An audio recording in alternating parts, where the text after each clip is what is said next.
veces siento que me pierdo en el ruido. Mil pensamientos, no escucho tu latido. Voy caminando sin saber a dónde voy, pero en silencio, Dios, estás conmigo hoy. Y aunque tropiece otra vez, no me voy a esconder. Amigos queridos, qué placer es estar nuevamente con ustedes, nos alegra mucho el corazón y más con todos ustedes, qué bueno es verlos nuevamente. ¿Qué les parece si antes de empezar nuestro estudio oramos? Jackie, ¿nos diriges? Sí, claro, oremos. Amante Padre Señor, gracias por una nueva oportunidad de poder estudiar tu palabra y sobre todo de poder aprender cómo acercarnos cada día más a ti. Ayúdanos en el tema de hoy y ayuda a fortalecer nuestra fe en cada momento. En el nombre de Jesús, amén. Amén. Bien, ahora con esta oración oficialmente les damos la bienvenida a su espacio inverso. Este tema de esta semana fue espectacular, la verdad. Después de haber tenido varias semanas hablando de la oración, el poder de la oración, ahora hablamos de un elemento clave que tiene que tener esa oración y es la fe. Esa certeza de lo que nosotros probablemente no vemos, no podemos vislumbrar, pero que existe. Y durante toda esa semana, ese fue el estudio, esa fe que nosotros tenemos que tener, y nuestro estudio se basó en Marcos capítulo 9, del 14 al 29, donde Jesús sana a un joven endemoniado. La temática es espectacular porque nos acerca a nosotros a decir, bueno, ya sabemos desde dónde viene la base, ¿no? Cómo orar, era el inicio de lo que fue esta trilogía. Después nos explicaban, bueno, cómo tener esa certeza dentro de la oración. Ahora nos queda la parte de confiar. Ese elemento clave que tiene que tener la confianza con respecto a lo que yo le pido a Dios y conforme Dios obra. Hay algo importante y es que cuando uno pregunta qué es fe, todos respondemos el versículo, ¿no? La certeza de lo que se espera, la convicción de lo que no se ve. Pero hubo un tiempo en mi vida en donde yo ni certeza ni convicción. Es muy fácil de verdad uno repetir qué es fe y repetimos el versículo de memoria, pero ¿cuántas veces genuinamente lo vivimos? Y muchas veces yo, y leyendo el capítulo de Marcos, me sentí identificada con el joven, que al final le dijo a Dios, creo, ayuda a mi incredulidad. Entonces, en ese momento, yo me ponía a pensar, ¿y eso genuinamente es fe? ¿O qué es entonces la fe genuina? ¿Y será que Dios acepta una fe como en la que yo digo como que creo en Dios o le creo a Dios o a veces le creo y a veces no? Dios genuinamente acepta eso como fe y eso está bien, tengo una relación con Dios coherente, o más bien de alguna manera esto es como un laberinto sin salida en donde creo que creo, pero no creo. ¿Sabes qué? Ahorita que mencionas eso, se me vienen dos cosas a la mente, en perspectiva. La primera es que Dios valida nuestra incredulidad incluso. El texto del cual estás hablando es la historia de un padre que tenía un hijo que estaba endemoniado.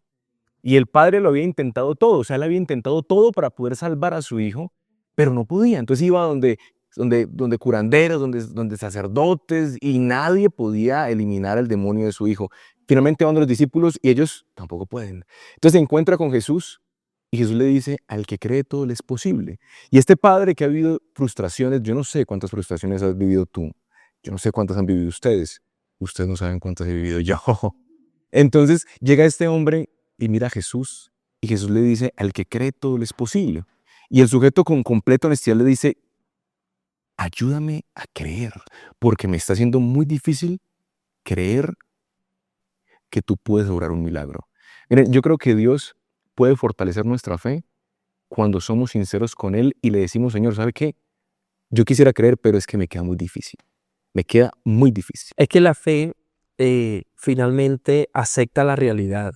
Cuando uno dice que tiene fe, la fe hace que uno acepte su realidad, pero a esa realidad se la entrega a Dios. Fíjense que el problema no era que no creía. Y la mayoría de nosotros, el problema no es que no creemos. El problema es que creemos muy poquito. Y cuando Pedro se baja de la barca y dice, Señor, si eres tú, manda que yo vaya. Pregunto, ¿él creía o no creía? Claro, por eso él se baja. Entonces él se baja y cuando va caminando, dice que se hundió. Pero lo que Jesús le dice a Pedro me impactó muchísimo y lo conecto con la historia que estamos leyendo. Él le extiende su mano y le dice, ¿por qué dudaste, hombre de poca fe? Pregunto, ¿el problema era que Pedro no creía? No, el problema era que creía, pero no creía, sí, no debió creer como debía creer. Y a veces nos pasa, muchas veces en la vida espiritual, que creemos que Dios puede hacer algunas cosas sí y otras cosas no.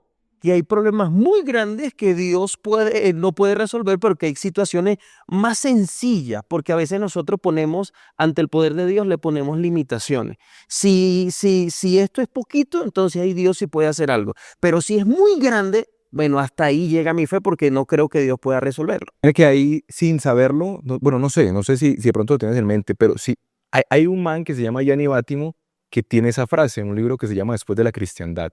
Él dice, yo creo que creo. ¿Por qué dice él esto? Porque pensamos que tenemos fe, pero ¿en realidad la tenemos? Cierro con eso. Hay un relato bíblico. A mí me gusta mucho el tema de la fe porque realmente en muchas ocasiones yo mismo me lo he preguntado. Yo digo como, yo confío en que Dios tiene poder para transformar mi vida. Yo confío en que cuando yo me paro en el púlpito a predicar la palabra de Dios, Dios puede hacer maravillas y milagros en aquel que espera recibirlos. Pero cuando yo paso la lupa y ya no estoy como diciendo, bueno, Dios puede hacer un milagro en favor de la iglesia, sino que ahora la iglesia ya no está, sino está Jonathan, ahí es donde quizá la palabra pierde un poquito de fuerza. ¿Y por qué es? Lo digo porque realmente lo he estudiado, es un tema que me apasiona mucho. Yo, Jonathan, me conozco y yo sé que posiblemente hasta se asimile a la historia de Pedro, en donde cuando Jesús dice como alguien de aquí me va a negar y Pedro dice, nunca en la vida, Señor, yo no haría eso. Yo también me conozco de esa manera y digo, yo nunca haría tal cosa, pero en cierta perspectiva me voy a ver ahí, involucrado. Entonces, en muchas consideraciones, cuando yo digo que Dios tiene poder para transformar vidas, me es más fácil a mí ver el milagro establecido en una tercera persona más que en mí. Porque digo, Dios tiene el poder de transformar al vagabundo, amén, Dios tiene el poder. Para transformar al drogadicto, amén, Dios tiene poder. Para transformar a la mujer adúltera, amén, Dios tiene poder. Pero cuando digo Dios tiene poder para transformar todo lo malo que es Jonathan, digo, Tal vez no. Claro, como tú sabes que es tu realidad, tú dices, yo no creo. Constantemente fallo, que diariamente me equivoco, que sigo pecando en lo mismo, digo, ese milagro lo veo como lejos. Y vean que esto lo conecto mucho con algo que dice Mateo, y lo encontramos en Mateo 16, la demanda de una señal.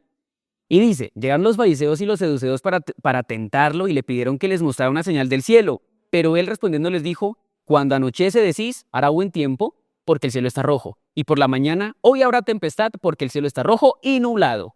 Y dice Jesús, hipócritas, que sabéis distinguir el aspecto del cielo, pero las señales de los tiempos no podéis distinguir. La generación mala y adúltera demanda una señal, pero señal no le será dada, sino la señal del profeta Jonás. En muchas ocasiones nosotros nos comportamos como los fariseos y los seduceos. Señor Jesús, si es su voluntad y usted quiere que yo esté en la iglesia, que mañana amanezca relampagueando. ¿Y por qué? y de paso llueve. De paso llueve, sí, como que Satanás ahí mete el elemento, ¿no? Para confirmar. Nosotros no podemos dejar la fe, porque dice la sierva del Señor, la superstición es la falsificación satánica de la fe. Cuando yo digo que se haga la voluntad de Dios y realmente yo solamente lo estoy diciendo es que la voluntad de Dios, sin yo conocer cuál es la voluntad de Dios, estoy siendo supersticioso. Cuando digo, bendito Dios que pasó eso, sin realmente tener la certeza de que eso vino de Dios, estoy siendo supersticioso. Entonces hay un hilo muy delgado entre lo que es la fe y la superstición. Y yo tengo que tener la confianza y lo que tú decías, porque cuando Dios obra en las personas, yo tengo que tener la certeza de que así como Dios obró en su palabra, así como Él manifestó su poder a través de Abraham, a través de Isaac, a través de Jacob, a través de los patriarcas, Dios puede manifestar su voluntad a través de mí. Yo puedo confiar en la palabra de Dios, no porque Él haga algo en mí, sino porque es Dios. Y Dios no necesita del elemento humano para seguir siendo Dios, pero nosotros sí necesitamos del elemento celestial para seguir siendo humanos. Y de hecho, para nosotros debería ser aparentemente más fácil creer porque ya tenemos todo analizado. Hay muchas pruebas, ¿no? Todas las pruebas que están en la Biblia, todas las historias nos muestran que hay un Dios y que hay una fe que deberíamos tener. Y miren que hablando de eso, lo que estudiábamos decía que la fe es un don de Dios y Él da a cada persona según nosotros pues le pidamos. De hecho, Gerald hacía la pregunta y es, bueno, él le dijo, creo, ayúdame, ¿será que eso sí es fe o no eso qué es? Yo muy genuinamente creo que sí, y de hecho que creo que es una de las de la fe como más sincera o más honesta que puede existir, porque Dios, como lo hemos visto, no busca ni oraciones perfectas, ni tampoco una fe perfecta. De hecho, la fe siempre está cambiando. Mientras nosotros más la alimentemos, más crece. Si la vamos dejando de lado, pues va a ser mucho más difícil fortalecer esa fe. Pero sin duda, volviendo como a esta parte de que la fe es un don de Dios, nosotros podemos adquirirla gracias a lo que Él hace, o mejor dicho, a lo que Él hizo, a lo que Él hace y a lo que Él hará en nuestras vidas. Aunque no siempre sea tan evidente como queramos y tal vez por eso en ciertas ocasiones no creemos. Y había algo muy bonito que dijo Jonathan con respecto a las señales. Muchas veces nosotros pedimos y queremos señales, pero Dios, así como les dijo a los fariseos tarde después, nos dice como, es que ustedes necesitan una renovación en sus vidas, una transformación gigante para que ustedes puedan entender esas señales. Y de hecho, hoy decimos, no, es que yo quiero una señal de que Dios existe, yo quiero una señal de que Dios va a venir. Pero si nos damos cuenta, y es que creo que toda la respuesta está en estudiar la Biblia, porque ahí está la respuesta a todas nuestras preguntas. Si vemos en Daniel, si vemos en Mateo, si vemos en Apocalipsis, todo eso ya nos dan señales de lo que va a ocurrir. Nos dan también señales de en qué deberíamos creer y sobre todo nos muestran que ya hay profecías que fueron cumplidas. Y eso debería pensar cada día más nuestra. ¿Saben que yo creo que nosotros fallamos en el ámbito de la fe cuando dudamos de Dios? Porque es que a nosotros se nos olvida muy fácil lo que hizo Dios con nosotros en el pasado. O sea, y eso le pasaba a los discípulos, ¿no? Cada vez que Jesús hace un milagro decía, verdaderamente tú eres el Hijo de Dios. Y se les olvidaba. Y Jesús volvía a hacer otro milagro y decía, verdaderamente tú eres... Y así nos pasa a nosotros. Se nos olvida muy fácil las maravillas que Dios hace en nuestra vida. Y lo menciono porque en la vida espiritual, la fe, ponerla en práctica no es fácil. Muchachos, no es fácil tener fe. A mí nadie me va a decir, ay, eso es facilito tener fe, confiar. No. Mire, Pedro estaba al lado de Jesús y se hundió. ¿Por qué lo menciono? Porque es que, por ejemplo, Gerald decía, sí, no sabemos ese texto y lo decimos, la fe, la certeza de lo que se espera, la convicción de lo que no se ve. Pero eso es difícil. Muchachos, orar y que no veas solución no es fácil. Pregúntasele a una madre que esté viendo este inverso, quizás una joven que está orando, quizás, pues, Señor, no tengo para pagar la universidad. No tengo para pagar, pero yo creo en ti. Pero ¿saben qué es difícil? Que falten un día y todavía el dinero no esté.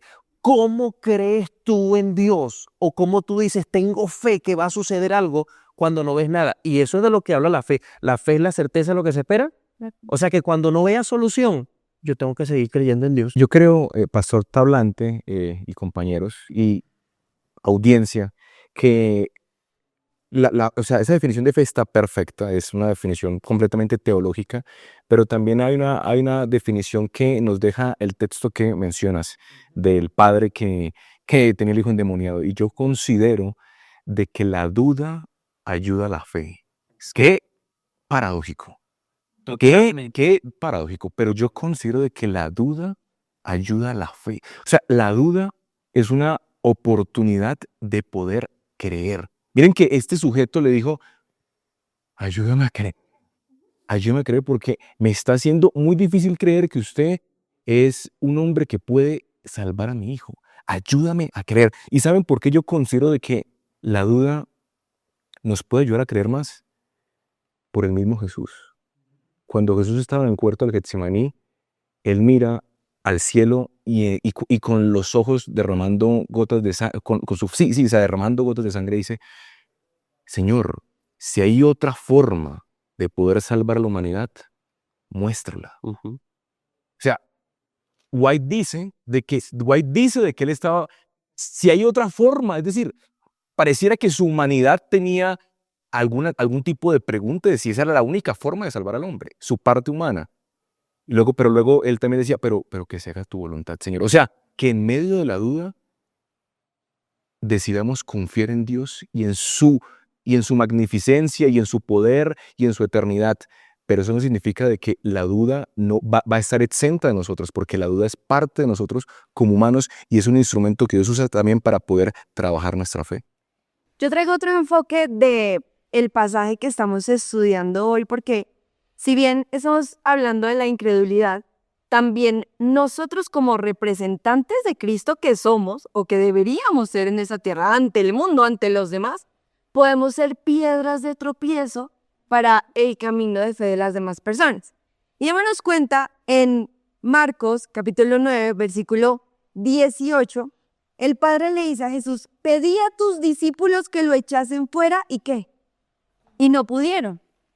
En el versículo 29, Él les dice como esto solo puede salir con oración y ayuno. ¿Qué quiere decir? Que los discípulos estaban concentrados en otra cosa y no estaban genuinamente conectados con Dios. Porque en ese momento, cuando el Padre llega a los discípulos estaban discutiendo. Y Jesús está bajando del monte de la transfiguración. Entonces se encuentran los discípulos discutiendo. Dice, oiga, ustedes los reconoció, ustedes son los que andan con Jesús, ¿cierto? Mi hijo está enfermo, ustedes que andan con él, yo los he visto a ustedes que también tienen poder, que también hacen cosas, por favor ayúdenme. Y los discípulos, como no estaban conectados con el Padre, ¿qué? No pudieron. Y por eso es que después en el versículo 22, el Padre le dice a Jesús, si tú puedes. Jesús podía, claro que podía, pero ya había una duda. ¿Por qué? Porque sus representantes, los discípulos, los que habían estado mucho tiempo con él, que se supone que podían hacer algo, no pudieron. Entonces, nosotros nos encargamos de sembrar dudas o de ser piedras de tropiezo, porque es que si Dios es amor, si Dios es tan poderoso, ¿usted que viene a predicarme a mí cuando su vida? ¿Cuál es el reflejo de lo que usted está viviendo? ¿Cuál es el testimonio que usted está dando? Sembramos esa duda en el camino del cristiano y por eso hay personas que llegan a Cristo a decirle, Señor, si tú puedes, porque lo que he visto no es una muestra de tu poder.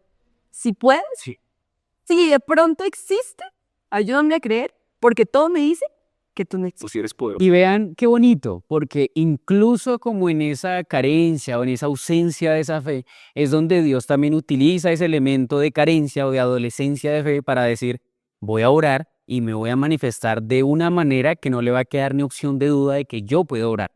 Y eso lo encontramos en Romanos 12:3, porque dice la palabra de Dios, digo pues por la gracia que me es dada a cada cual que está entre vosotros, que no tenga más alto concepto de sí que el que debe tener, sino que piense de sí con cordura, conforme a la medida de fe que Dios repartió a cada uno. ¿Eso qué nos hace pensar? Que por supuesto habrá personas que van a tener, si nos habla de medidas, me dice que no es estándar. Entonces, ahí ya el apóstol me está diciendo, hay personas que van a ser más carentes de fe, las hay. Y en esa circunstancia, está prendido este tema, amén, por eso. Y en esa circunstancia es cuando, imagínense esa persona, y quiero que lo pongamos en un escenario muy, muy juvenil. Cuando le dicen a un joven como, no sé, a mí me ha pasado, porque claro, un abogado joven, lo primero que serán como, ¿usted realmente me puede representar? ¿Usted sí sabe lo que está haciendo? Sí. Cuando lo hacía, cuando ejecutaba la representación y cuando salíamos favorables, ellos se quedaban sin marco de duda de que, por más de que yo fuera joven, podía ejecutar esa representación. Imagínense ahora, trasladen ese mismo escenario a un escenario espiritual en donde dicen, esa persona, ¿será que tú puedes hacer algo? Claro, llego con la duda porque Dios no sanciona la duda.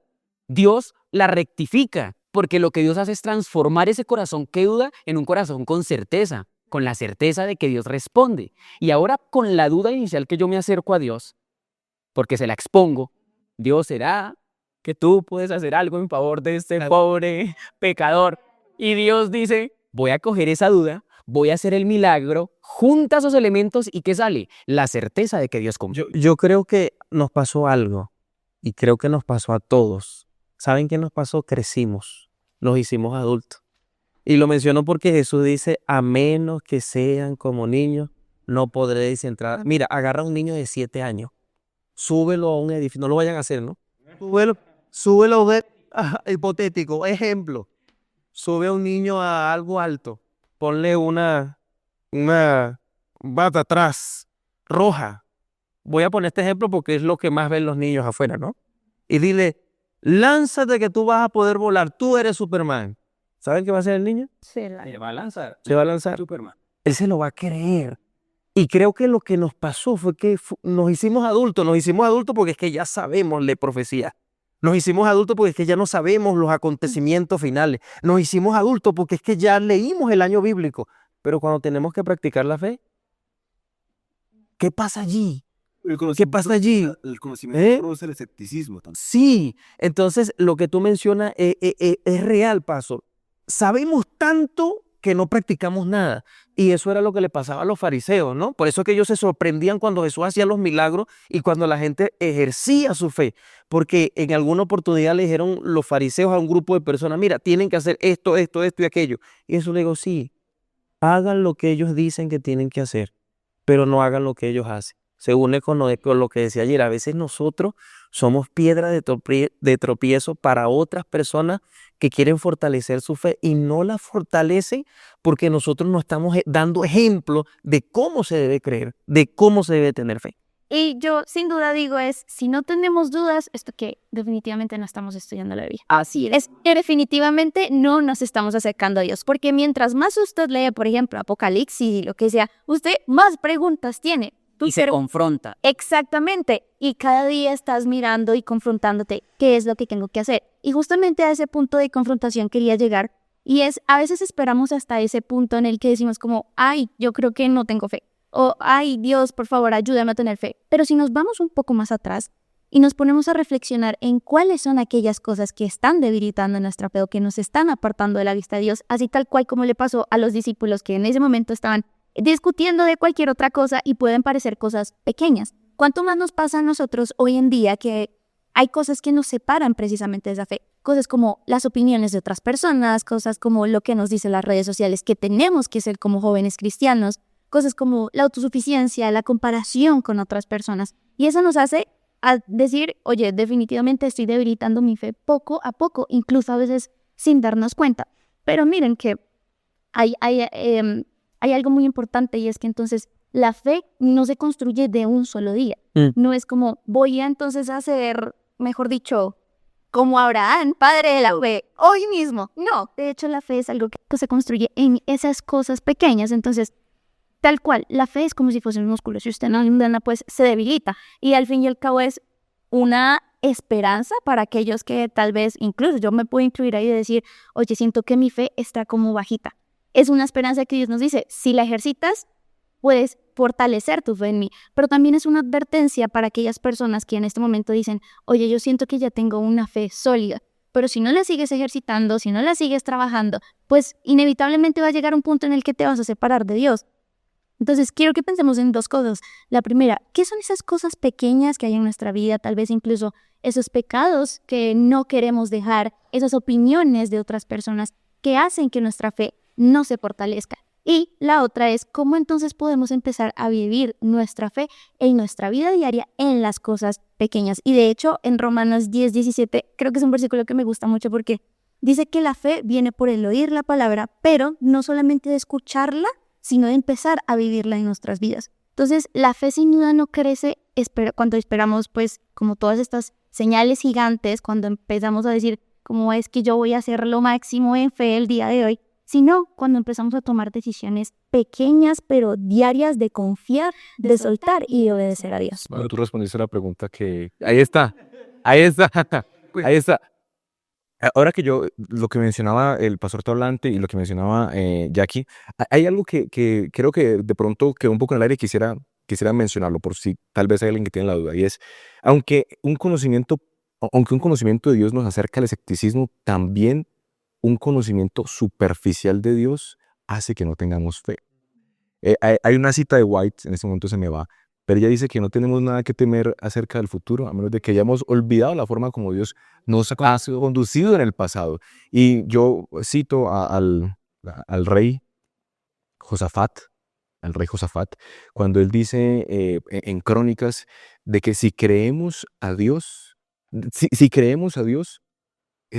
tendremos vida. Y no, si creemos a los profetas, si creemos a Dios, tendremos vida. Si creemos a los profetas, seremos prosperados. Ahí lo estoy parafraseando porque me falló. ¿Cómo tener fe?